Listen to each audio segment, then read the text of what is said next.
Ladies and gentlemen, welcome to the January webinar series from Woodburn Accountants and Advisors about China Market Entry 2022, to go or not to go.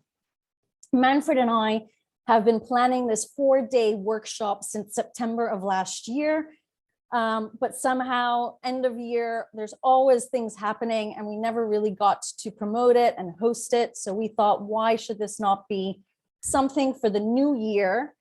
And it's really a hot topic, actually. We all know that the borders in China are still shut. There's a lot of fear about going into China. There's a lot of hesitance about going into China. And we want to eliminate these pain points for you to really understand whether going into the Chinese market in 2022 will make sense for you or not. So just to start off today's session, how the webinar works. So we are using Zoom meeting.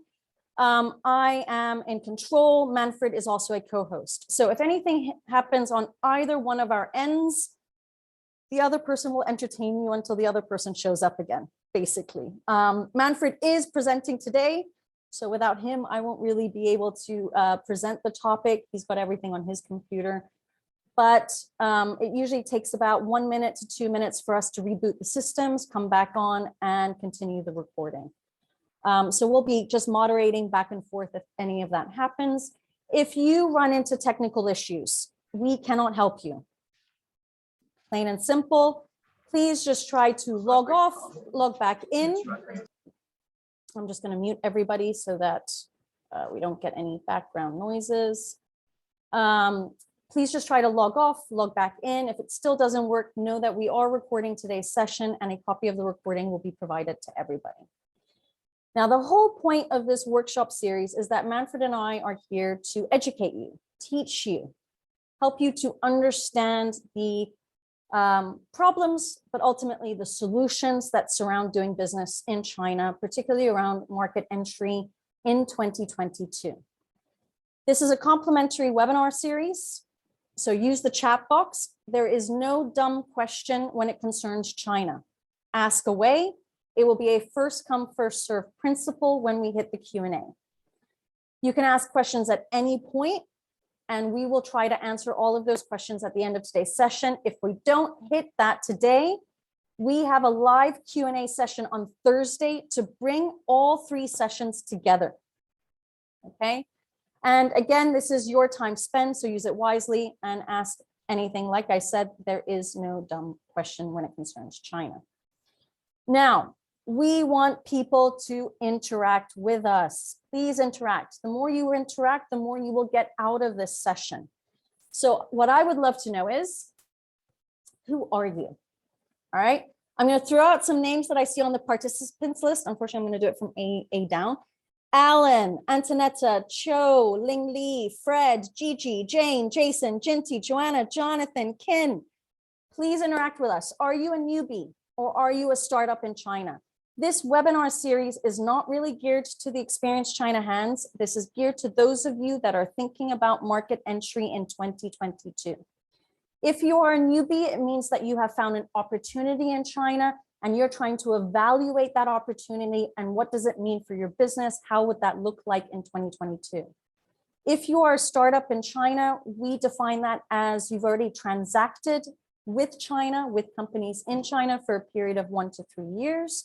All your focus has been on that. And right now you're trying to understand whether you need an on-the-ground operation to scale up. So in the chat box, are you a newbie or are you a startup? All right.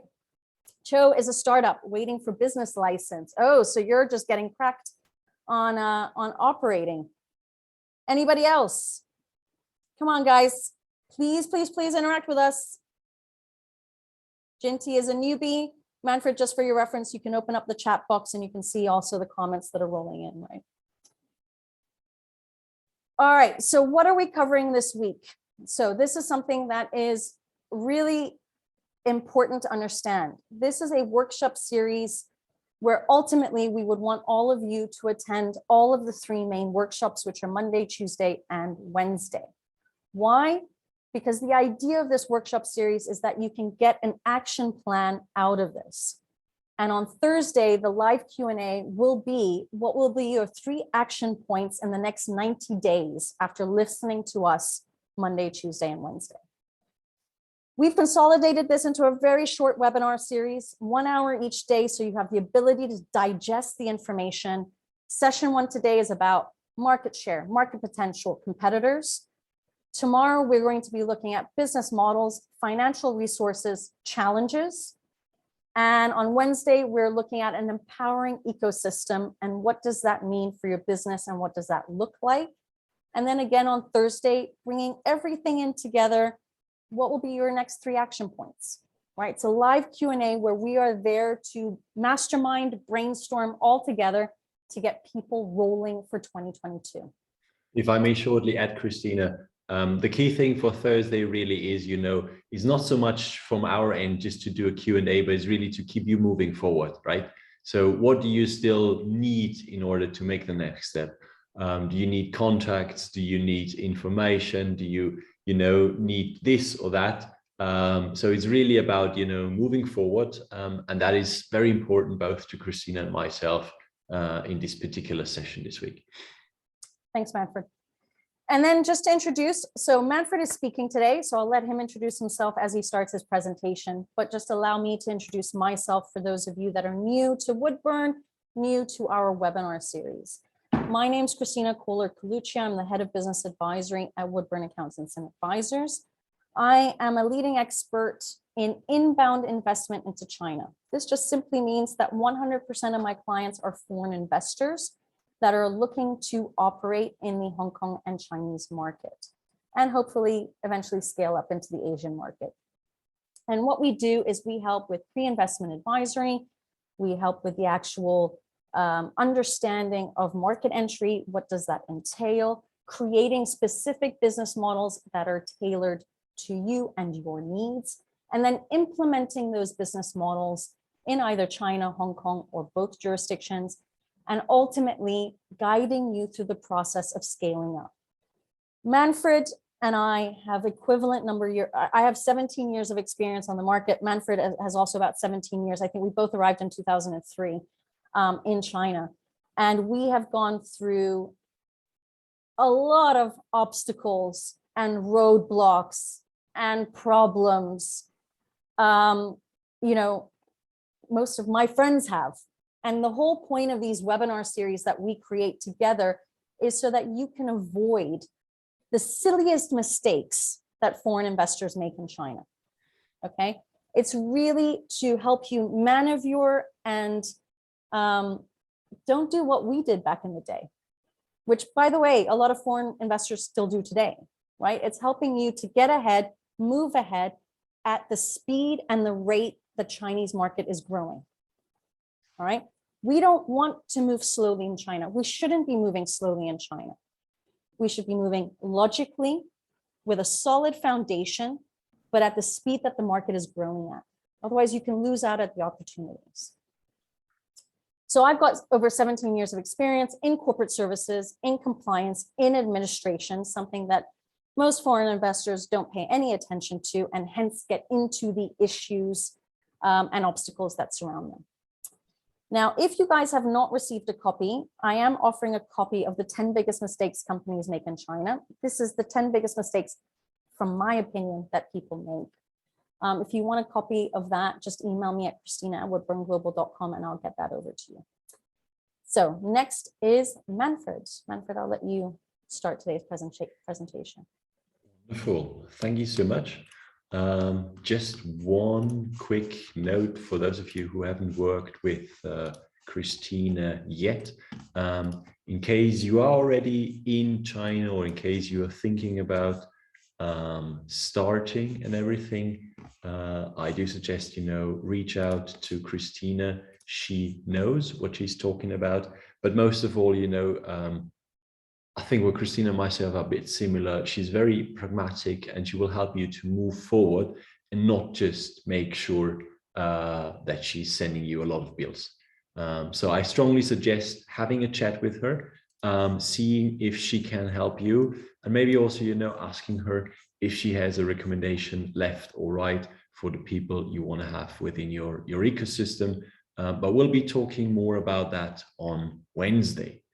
One thing, just as I kind of remember it, and I'll be throwing that in a couple of times throughout the session today as well, Christina and myself will be offering 3 quick strategy workshop slots, which essentially are there to kind of map down where do you want to go by the end of 2024 with China. So it's roughly a 3-year planning schedule, and then we break that down.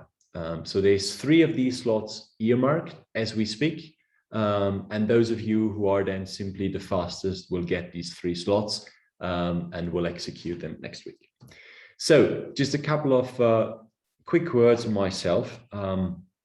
I moved into China in 2003, same as Christina, absolutely. It's just that obviously the math is a bit different between Christina and myself. I already updated the slide. So if I go from beginning of 2003 to beginning of 2022, there is a bit more. And I Fair said, enough. I'm at 18 years. Apologies. 18 years. August will be 19. all good, all good. So I've got a background in technology, namely in IT and software development. I've spent many years in project management in China, running projects up to 85 million euros and trying to get some of them out of very difficult times and difficult phases.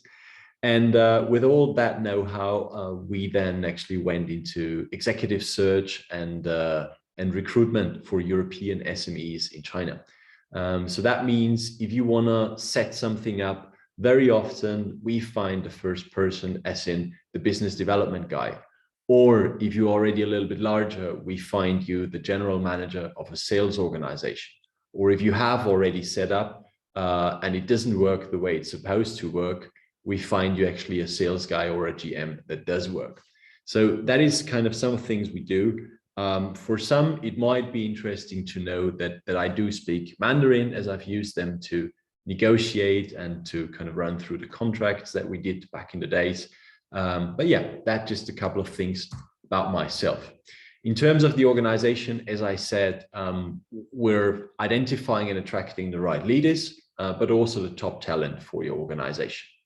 One of our strongest focus is China, but what a lot of the SMEs like about us is that they can go global with us as well, meaning we have some UK SMEs whom we help to find talent in Germany or in Austria or Switzerland. We have UK SMEs that we even support in the USA or in Japan. However, the focus and the topic point of today is China. So especially for those that move into the market, sometimes it might be a little bit, misty. And we're trying to bring some more light on this one today. I've only brought 3 agenda points because the time is short, and I kind of try and keep it concise and give you something that you can work on later. So we'll be talking about customers, we'll be talking about value propositions, and we'll be talking about competitors.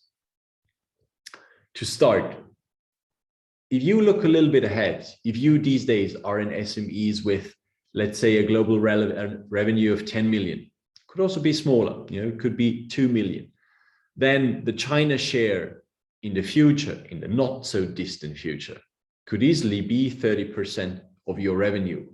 What happens a lot with the clients I have is that actually the profit share on China is larger as the revenue share, simply because they have better margins in China. So, you could end up, if you do 10 million revenue, you could end up having quite a substantial profit in China out of those. If you're a little bit larger, you may be breaking it down from a 50 million, then you could be doing 10 million revenue in China, and it could be a profit share of 30%. So just to say, China is growing quickly, and a lot of our clients are having China not just as a market, but it's a strategic market. Having said that, it definitely pays off to look in detail on how to get there and to move there. Christina said about, the problem with the biggest mistakes. I think quite a large challenge for most of the Western organizations is really to understand who of these people are my customers. Are they on this picture or are they not on this picture? You know, I hear a lot of generalizations like China is really huge, it's 1.4 billion people. Yes, it is. And, you know, we all know that, but it doesn't help us if we kind of go in with that picture and say, you know, generally everybody in China could probably be the customer. If you do that, you'll either fail or you'll just use a lot more time and a lot more resources to move ahead. What helps is to do some sort of segmentation. And this is one of the things, you know, everybody in Europe does that and knows that. And still many, when they move into China, they forget about it. You know, we're back to, oh yeah, everybody could be our client. Again, let's look at some pictures kind of just to see what kind of clients we could be talking about, you know? Could we be talking about the person on the far left or the person on the far right? Obviously a little bit more senior, or could we be talking about the person in the center? These now are some examples from B2B businesses. Obviously, if we're going B2C, then that looks a little bit different. But just, you know, let's look at them. We could call him part of the smart professionals segment. He's actually head of Airbus Innovation Center in Tianjin. Henny on the right-hand side could be among the foreign executives in China, which, you know, if you're targeting them, it might be useful for you to know that quite a lot of the foreigners have now just left China due to the pandemic and due to a couple of reasons that both Christina and me are happy to share more about. And on the left-hand side is one of my former clients in one of these large-scale projects is Mr. Ho. He's the number 2 at Suning, an electro retailer in Nanjing with 180,000 employees. So just sometimes bringing in some pictures, and, you know, you can take pictures of your existing European clients and then, you know, color the hair black. But the key point really is to say, who are they? Why? Because, again, China is huge. It's huge in terms of people. It's even huger in terms of I need to go from A to B. If you want to start, you know, you want to start with focus. You want to start with, you know, resources where you do not need to make a huge upfront investment. If you're smart enough to take Christina as your financial advisor and you tell Christina that we want to bring in one business development person and he needs to fly every second day to a new city, then Christina most likely will be saying, you know, wait, like, you know, why is he moving around to all these different places all the time? Can't we structure that differently? And all that starts with understanding whom are we actually talking about. On the left-hand side, Mr. Ho could be the target group of large-scale Chinese companies, if that is your target. In the center, it could be foreign aerospace multinationals in China. As most of you might be aware of, you know, China is developing a competitor to Boeing and to Airbus. So there's a lot of things happening in that sphere, in that scope. And on the far end, you have Henny, who could be European companies in China trying to capture on low production costs, a segment that is, you know, decreasing because the low production costs, they are not to be had so much anymore. So as Christina and myself kind of, you know, said, when we had talked about this originally, we wanted it not so much to be, we tell you all the things, more of giving you a recipe and a cookbook on what you might want to look at and look at in detail. So if you want to take that block of the customers, you know, if it's in B2C, you might want to see, you know, how old are they? Which gender are they? In which location? Are we talking just, you know, on the east side? Are we talking just Beijing, Shanghai, down to Hong Kong? Are we just talking about that area, or are they dispersed? Are they all the people in tier 1 cities, or are they people in tier 2, tier 3 cities? That sort of thing. Maybe also how often they could buy your product or which local alternative they have. If we look at the same thing from a B2B perspective, maybe the questions are somewhat different. You want to understand their pain point. Because very often we move in with saying we have the product, we have the solution, which very often is a solution for Europeans, a solution that works in Europe. Going back a little bit and saying, what is actually your pain point? What is your problem?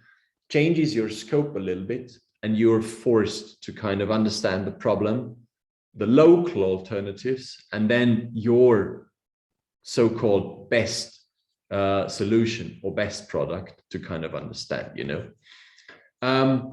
Especially in the B2B case, you know, understanding why would they not prefer a local alternative. Language and communication is such a tricky thing. Most of the Europeans do not speak Chinese. Many Chinese do speak English.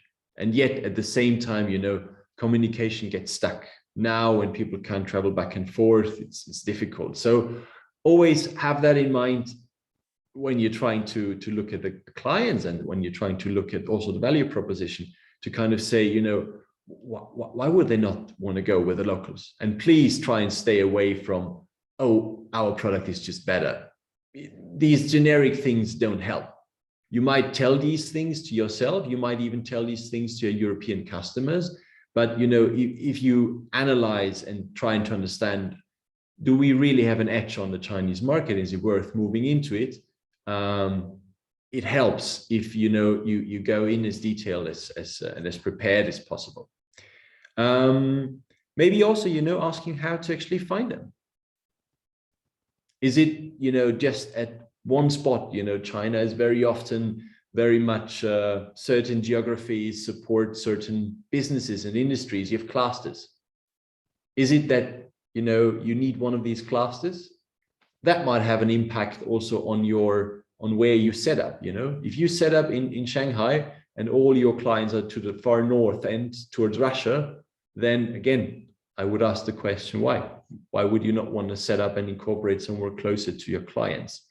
And, you know, there is ways to find that stuff out up front. You do not need to, you know, ask for really expensive market studies.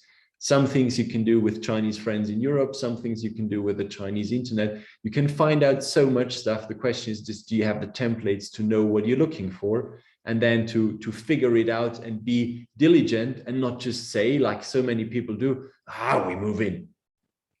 You can do that as long as you have much more money and much more time, you know, to spend. And again, the question is always, is 1.4 billion people. If I, you know, roughly calculate the European Union members with 400 million, we're still 3 times as much, more than that actually. So, you know, again, segment. We need to segment, because in some segments it will be easier to penetrate. In other segments, it will be really hard. In some segments, you might already have all your international competitors in there. In other segments, you might be among the first ones. And I don't think you should be fighting where it's most difficult for you. I think you should move in where you have the best chances, always easiest for you to move in. So let's take a little bit of time and look at the value proposition. What I'm seeing a lot and hearing a lot is, we're a European market leader, or we're a market leader in some sort. Then there is some sort of highest quality tech attached to it. Some sort of description that says, you know, it lasts for ages. And then something to the idea of, we're the leader in total cost of ownership. Meaning that if you calculate it over the next 20 years, our product will be the cheapest, because you have a real large investment, but then you can use it for a long time. If you're coming in with products like this into China, there are problems, you know. Being the market leader, just to give you 2 ways to look at that. The first one is very easy to, you know, verify that from a revenue number. Most of the time, you know, you just Google the competitors, you figure out how much revenue they do. And most, you know, of the people you'll try and pitch in China will be smart enough to do that. So, you know, the more you overshoot your target in communication, the more you will actually be open for a counter attack. So I'd be careful with that one. The second thing is also there's so many Chinese people living in Europe, and there's such good communication networks among them that, you know, even somewhere at the far end of China these days, it's quite easy to send a ping to Europe, you know, figure out some stuff, and then understand that small SME from the UK, is it really a market leader in the UK? Or is it just somebody trying to be somebody else? Yeah. So I take the time to reflect. I take the time to, you know, build a credible communication scenario, and then say, oh, you don't need to be the market leader. Maybe you have something that's really good. When it comes to highest quality, my experience is that at the premium segment in China, that is interesting. My experience is also that when this is the pyramid, the premium segment is this. Then there comes a very large middle segment and an even larger bottom segment. So you really want to figure out is, do I only want to be in the premium segment? Is that where you want to be? Is that where you can sustain to be? If you are charging premium prices, you need to deliver premium customer service. An aspect most of the European organizations do not get right in China. You know, every one of you who has ever traveled to Asia and been in an Asian hotel knows that there is a huge difference between being a guest in the European hotel and being a guest in an Asian hotel. That's roughly what I mean with getting the customer service right. And just because you're a really good European organization, and just because somebody like myself says customer service is important in China, most of the people in your organization will not, you know, change just because of that.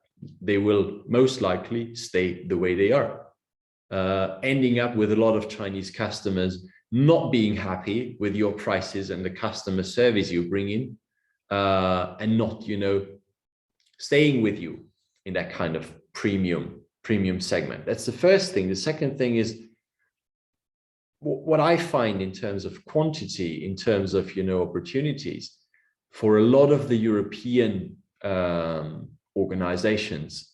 Actually, the middle segment could be very, very interesting. You might need to rethink a little bit. You might need to tweak your proposition or even your product a little bit. But there's much more opportunities in that segment to be had. Point 3, very often in China, things change a lot. There's a nice Chinese saying that 变化比计划快. The changes are faster than the plannings. And that very often is the case. So if we come with that European concept of, I give you something that lasts for 20 years, you know, what do I do with something that lasts for 20 years? I will want to switch it again in 3 years or 5. I don't even know how next year looks like. And now you're giving me something for next 20 years. You know, it doesn't fit. It's like me trying to give my kids healthy food and trying to sell it to them that it's, you know, is really important and is really what they want. No, it's not what they want. They want the chocolate butter. And that's kind of the stuff that we need to keep in mind. And this is a thing where people call it different names, but at the end of the day, it boils down to understanding the local reality. Chinese people are people as well. There's nothing wrong with that. However, their needs are different. And the difference here is not to look at it from the 0 or 1 perspective. What I find is very helpful is to look at it kind of on a scale of 0 to 10. You know, how important is this to them on the scale of 0 to 10? Is it a 10 or is it a 0? And very often the difference is that maybe in Europe it's a 2, in China it's an 8, or it's the other way around. In China, it's an 8, in Europe, it's a 2. And that sort of thing, you need to get an understanding for that, because otherwise you have all the efforts and the troubles of getting into the market, but you will not capture it. You will not succeed. And then, you know, you've wasted a lot of time, you've wasted a lot of money. And the last thing, leader in total cost of ownership, you know, that really means your gear is expensive, or whatever you're doing is expensive. It requires a huge investment. China is a very price sensitive market, very, very, very price sensitive market. It's not about the best thing. Sometimes it is, but you know, these are unique areas. Most of the time it's about where, you know, the cost benefit ratio is right. And if we come in with this very European mindset, or even very German mindset of saying, you know, this is the best, then at least in my experience of the last 19 years now, it's you know, it will push them away. It will push the customers away. And this is the thing that for sure you've already noticed, is that communication with China, with Chinese clients, is not direct. They don't tell you, go away, we don't want your product because.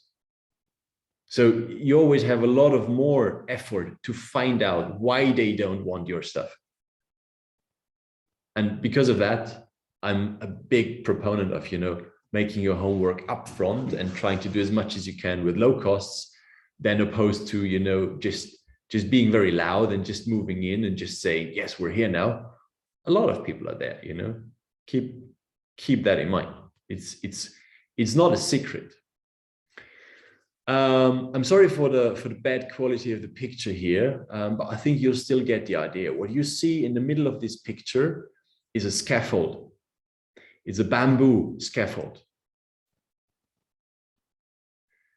What am I trying to say here? I'm trying to say we're coming with our ideas, saying this is right. You know, a scaffold needs to be of metal. And then you see that stuff in China and you say that's wrong. You can say it's wrong, but it will still result in the fact that nobody will buy your scaffold that's out of metal, and it's more expensive and it's harder to transport. And that is stuff that, you know, we need to accept. It's a different reality. We like it or not, that's not the question. The question is kind of, you know, what is that local reality looking like?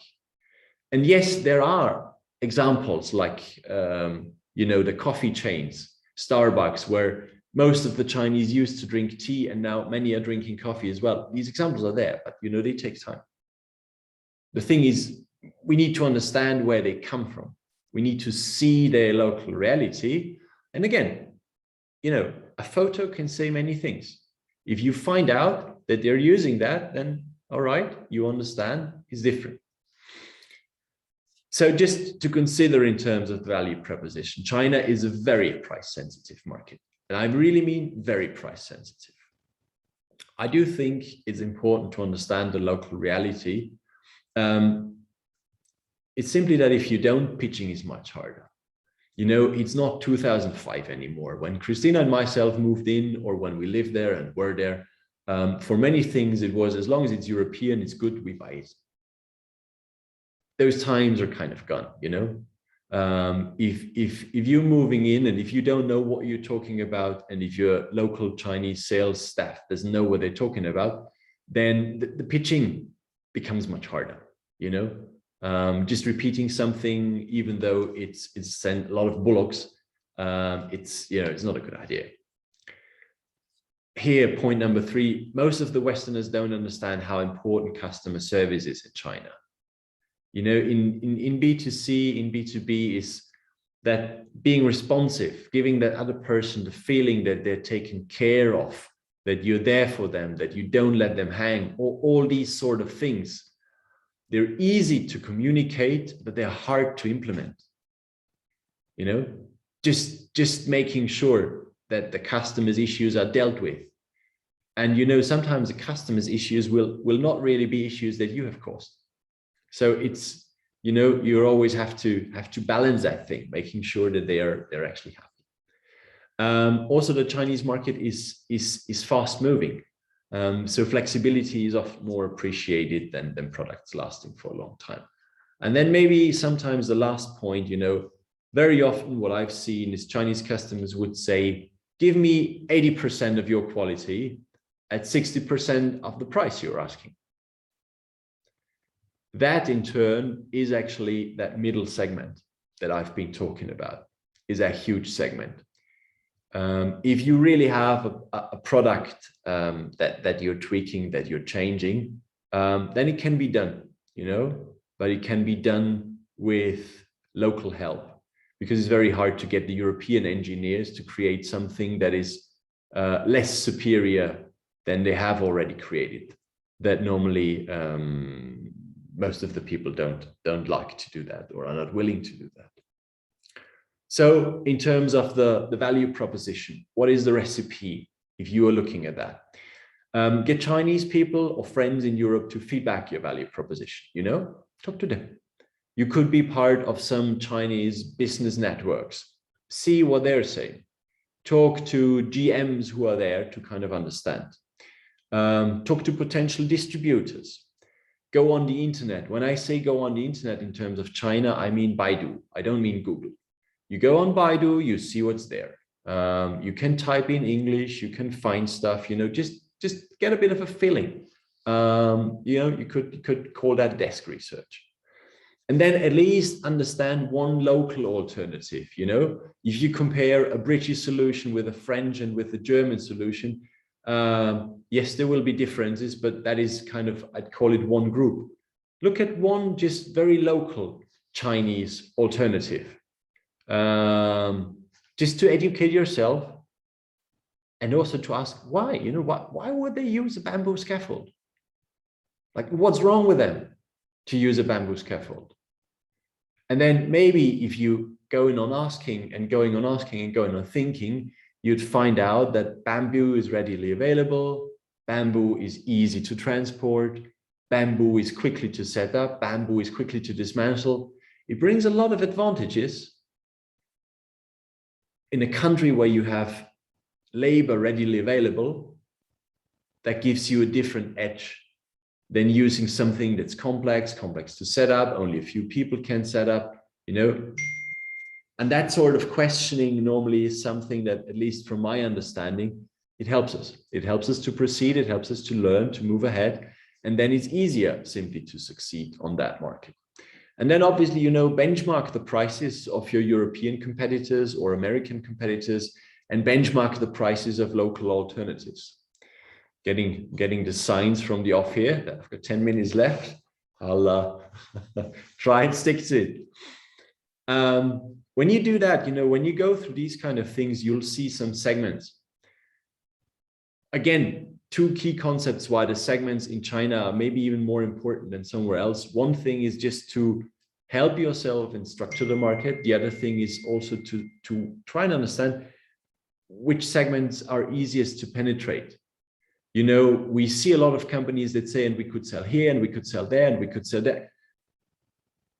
With one person or with one distributor, it's hard to then cater to a region as large as from St. Petersburg down to Portugal. You don't do that in Europe either. You don't have one person in Austria and then sell to all of Europe with that person by sending him around. You can, but soon you'll run out of resources and you'll stop your Europe business. Okay, last point, the competitors. Here you see the two pictures. On the left-hand side, you have that European sort of scaffold. On the right-hand side, you have the Chinese one.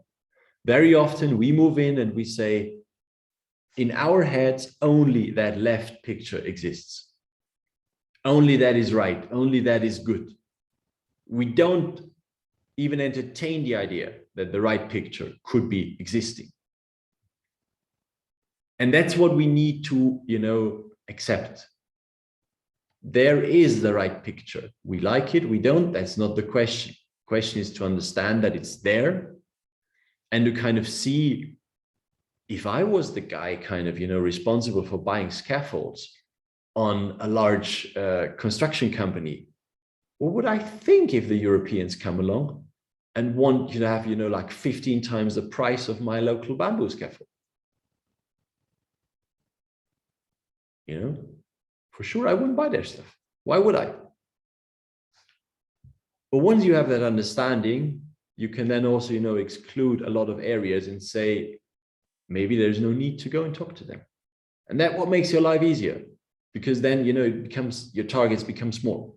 And that's what we want to have, a very clear, well-defined, narrow target.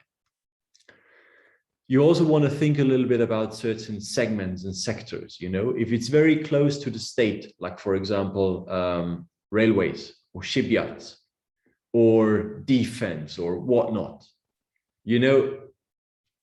that's not the easiest market segments to start with. There are special rules, not just in China, but especially in China. There are special rules for these places. You will need to have very strong connections and so on and so forth. So again, also in terms of the industries or the segments you're trying to penetrate, be smart. Don't go in where you have the highest barriers. Go in where you say, well, for them, it won't matter. If you have something that, I don't know, is testing like the wheels on the high-speed railways, that's very heavy. If something goes wrong there, then heads literally roll. So, just be smart about that kind of stuff. When you have competitors, there will be stronger competitors, there will be weaker competitors. Once you look at them, do you really need to pick a fight with a bear kind of in the first year that you're in town? You can. But if the goal is to, succeed on the local market, I would prefer the mouse. And, they're there. Some competitors, you can't beat them. Then why pick a fight? And again, how do we get to that information? You ask, you write down a couple of names, you let your Chinese secretary or a friend or whatnot do some research, you get some information, you look at their homepage, you see, oh, wow, they're 50 times as large as I am. It's not rocket science. And if you say, I can't read Chinese, there is a translation function on most of the browsers these days. I know there are certain things that are holding us back, but again, at the end, it's not so tricky. We all know, we all understand essentially what we would be looking for in Europe.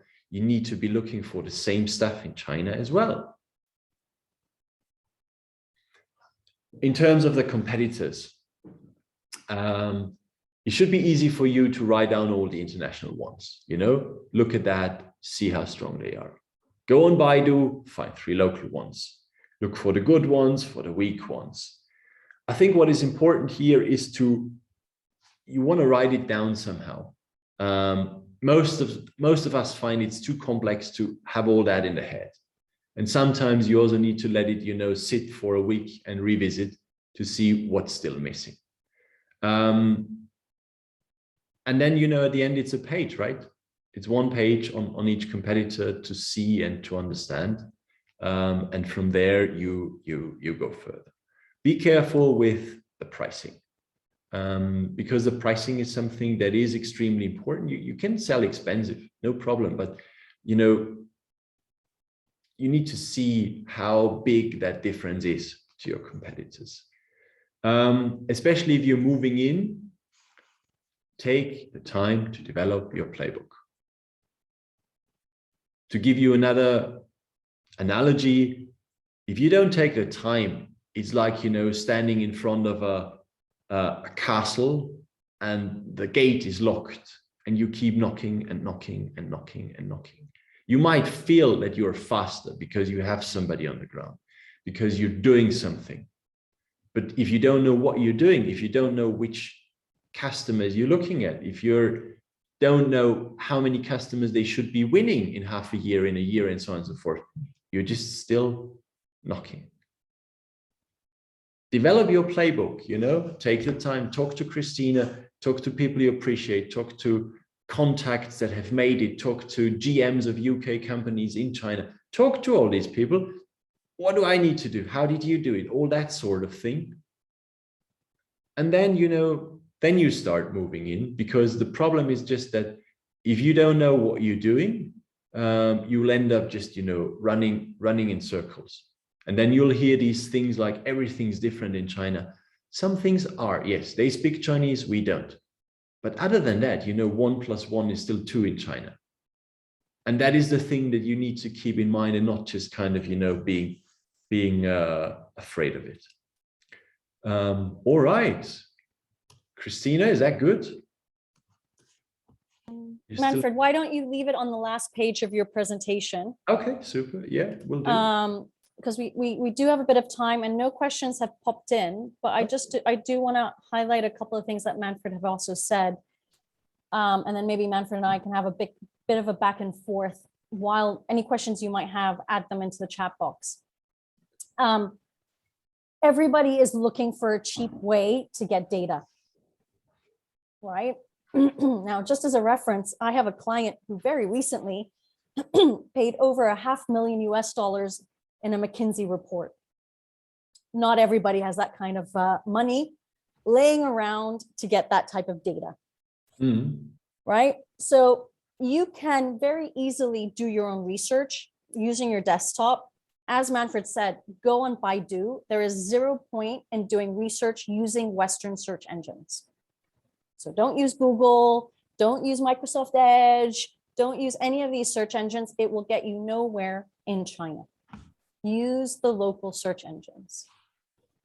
And then worst case scenario, keep in mind that there are chambers of commerce, government agencies that do offer research reports.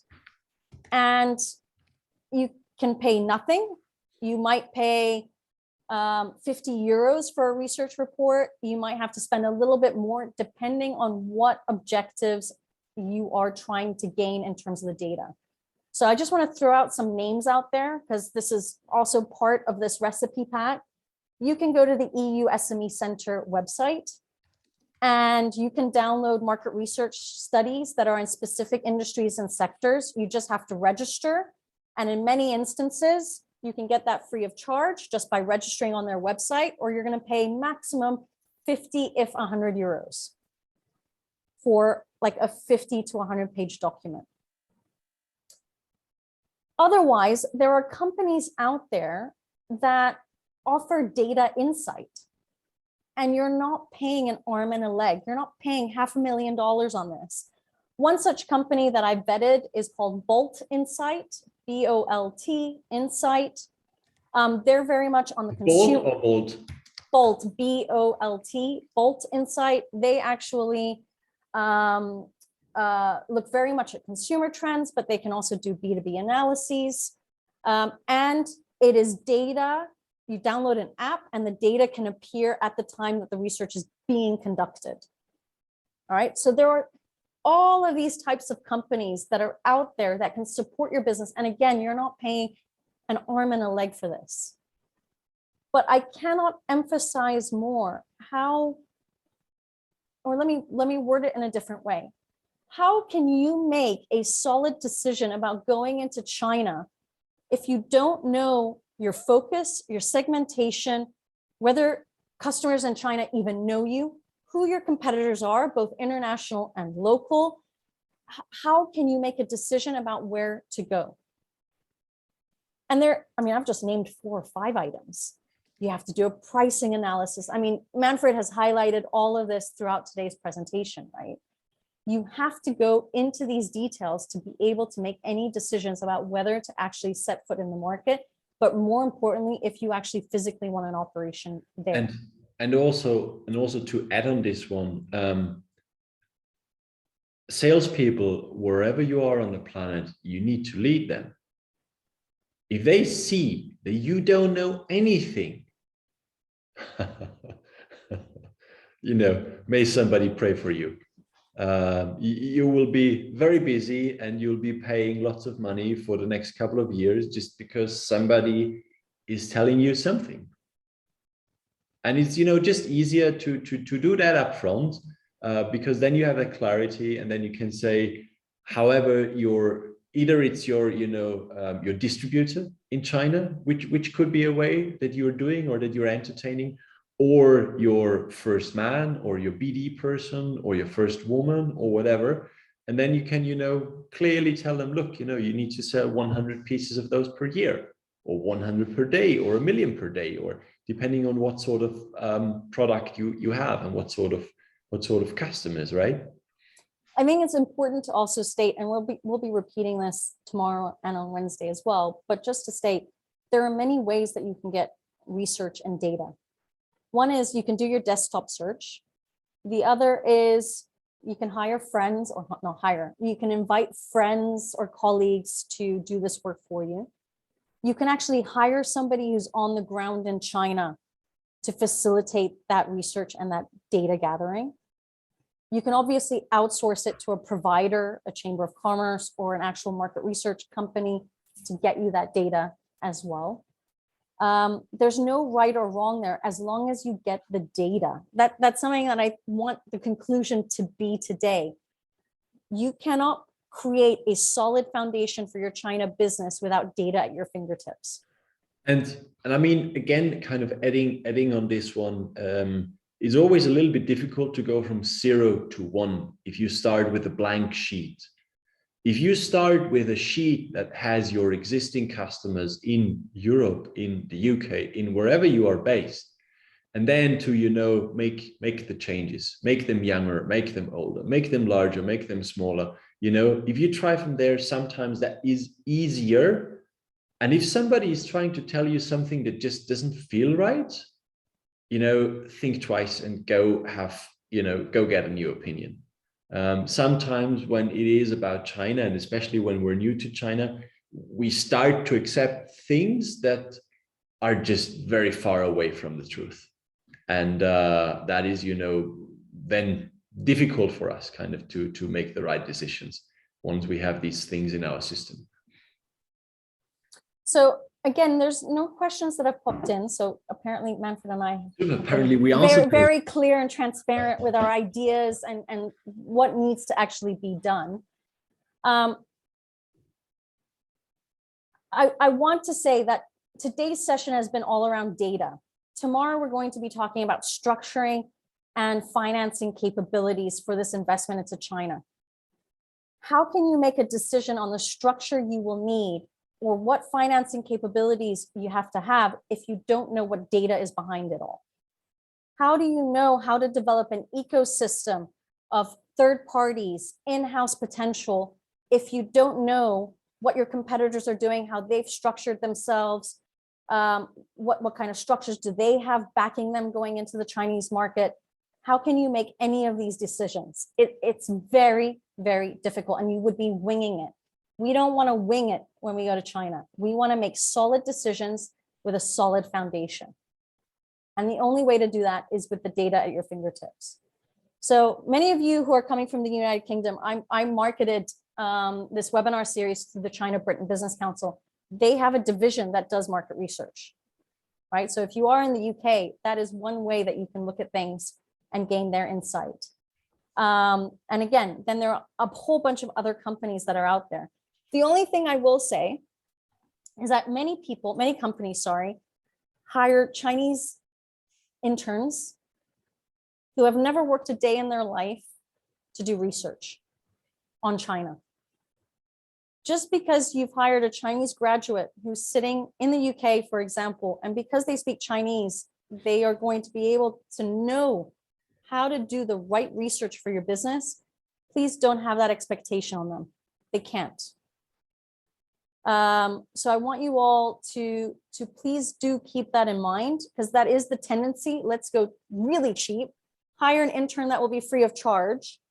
But they've never worked literally a day in their life. They don't even know where to begin. They don't know how to get to 0, even, let alone 1, okay? And I'm sure many of you have already done that aspect of hiring these new graduates.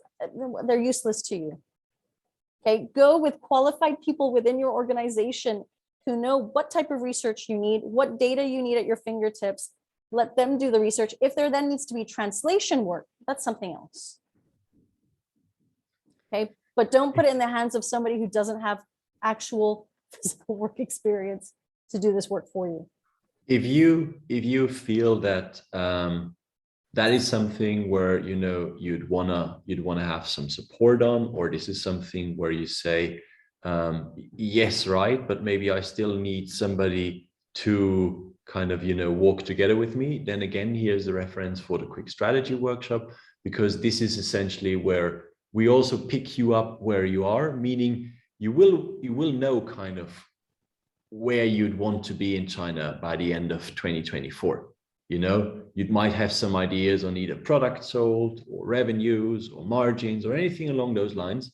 So this is where the quick strategy workshop starts, to develop that picture together with you. And that's why I kind of made the reference at this point, is then we'll break it down and we'll help you to structure it and to kind of say, look, this is where we need this is where we need that. And then you kind of, at the end of the day, you walk out of it with a roadmap, giving you some guidance on how do I get on top of that, Chinese market success mountain. And that's why our clients are so happy with it, because it provides that clarity and that simplicity. So just to conclude, before I go on with the remainder of the slides for today, is on Thursday, the whole point of the mastermind is that each of you should be outlining 3 action points and that you're going to actually implement within the next 90 days. If data is something that you are lacking, please don't just write data. Please be specific. What data are you missing? Is it market segmentation? Is it the value proposition? Is it price benchmarking? Is it brand awareness locally? Is it brand loyalty? Is it competitor benchmarking? What is it specifically? And if you guys want to know kind of, what type of research chapters there might be, you guys can Google that. Just go into Google, type in market research study chapters, and you'll see all the different outlines that you can choose, but be specific. All right, please don't just write data. That's not the point of this workshop. It's to go into the nitty-gritty details of what you need. Christina and me have kind of gone through the work of thinking about it, drafting it, developing it, and here kind of finally we're so to speak, giving birth to the workshop format. So use it. It's not here to tell you this is it. It's here to kind of propel you forward. Yes. So take these next 3 days. Start either your Word document, your Pages document, or take an A4 sheet and start on it. And then you can have actually quite a few things together by Thursday, and then you can move forward. It's essentially stuff that otherwise you'd all need to be doing by yourself, and this kind of is here as a template, as something to guide you, and also to have these conversations left and right. Reach out to us. We're not doing these webinars just to speak to ourselves. We've had our fair share of that. We do that regularly.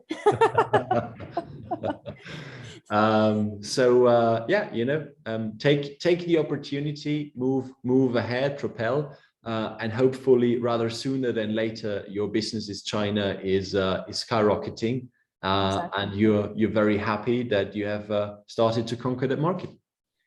So just to finish off today, we would love to know, what was your biggest takeaway from today? What was that one eye-opening comment that Manfred made that was an aha moment for your next action plan? If you guys could write that in chat box.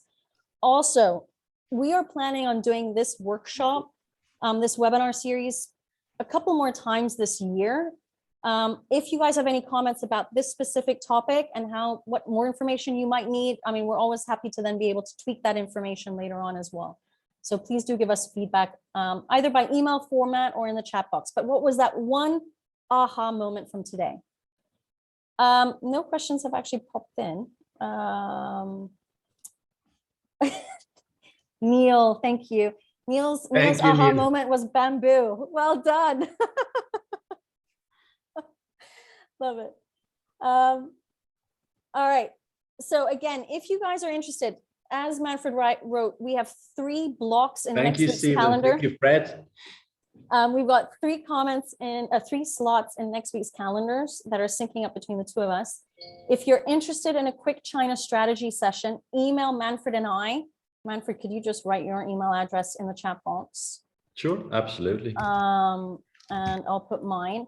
Email us both, and we're going to do a first come, first serve thing for next week. And then this is the end of session 1. Remember, tomorrow we're looking at structures, and I will be looking at all forms of structures that you can think about, either with or without an entity in China. We will also be looking at financing, what financing options exist, what you have to think about your budgeting for China. And then we're going to have me and Manfred a little bit of a debate about the top challenges that companies, he doesn't know about this, but we will be having a debate, Manfred, about the top challenges that companies have getting into the Chinese market. Mm-hmm, okay. Mm-hmm. And the solutions then for those top ones. So we'll probably go maybe between 2 or 3 of the top challenges and then go there. Actually, Cho, you actually wrote something that we should definitely highlight in tomorrow's, which is Germans generally do not understand. It's not only Germans, generally anybody in the headquarters does not understand. And I think that will be probably one of the biggest challenges we talk about in tomorrow's session is how to convince HQ, board of directors, investors about the opportunities that are in China. Love getting these comments coming in. Thank you, everybody. So again, we are looking at tomorrow's session, structure and financing. And then on Wednesday, ecosystem. Now, this is not just necessarily about the people you need, but also who do you need in your ecosystem? Is it logistics providers, TPs? Is it PR agencies, marketing agencies, headhunters, accountants, lawyers? Who do you need in your ecosystem to build this business for China and to get you moving, to secure that you've got a solid foundation and that you have the ability to scale up at the speed that China is growing at? Manfred, anything else you want to add before I stop today's presentation? It was big fun. I had anticipated it's going to be fun, but now that I'm in it, as always, it's actually more fun than I thought up front. So I'm looking forward to spending more time with everyone still here, and I'm honestly really wanting to have interaction, have conversations, and making sure that you guys are moving forward. And again, it's we know it. Every journey starts with the first step. So let's make it this one, and hopefully you've already had a couple of steps, so it's not even your first one. And to make sure that you propel forward. And yeah, that's what we're here for. And so thank you, everybody, and looking forward to be seeing you tomorrow again at lunchtime, or at least at Austrian lunchtime's end. Exactly. All right. Well, I'm going to stop the recording there. And again, I will be providing a link to the recording to everybody later on. If you want to pass this on to colleagues, friends, investors, board of directors, so they have a listen in as well, then please go ahead and do that. I'll try and provide that to you by the end of today. So, and if you have not registered for tomorrow's session, go to woodburnglobal.com/events. All the sessions are listed there. Please do register for all of them. Have a great afternoon. Take care and see you tomorrow. Bye. See you tomorrow. Bye-bye.